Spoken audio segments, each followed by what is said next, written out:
I believe that the study of economics will not be complete without delving into capitalism, which is one way to deploy the factors of production.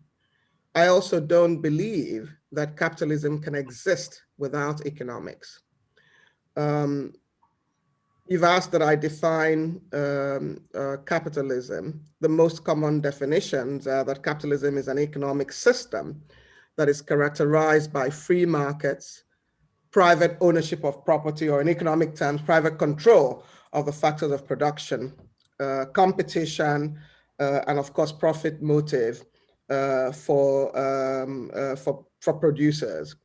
This is contrasted by a social system where the means of production are either centrally controlled or usually state-owned.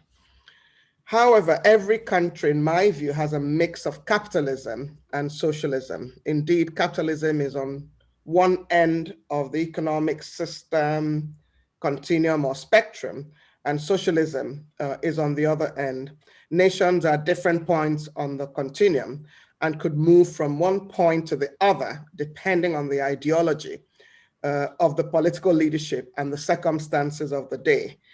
Since last year, there's been, in my view, a shift towards socialism as nations unfold, particularly the advanced nations, huge stimulus packages and provide all forms of support to their citizens and to their businesses in response to COVID-19. In fact, I think the limit to the extent of stimulus package has basically been, has corresponded to the limit to the extent of fiscal capacity that nations have. So of course, as at the end of last year, 80% of the stimulus packages came from advanced nations, whereby advanced nations, and 20% from emerging and developing economies. But I think that there's more pivot towards socialism per se in response to COVID-19.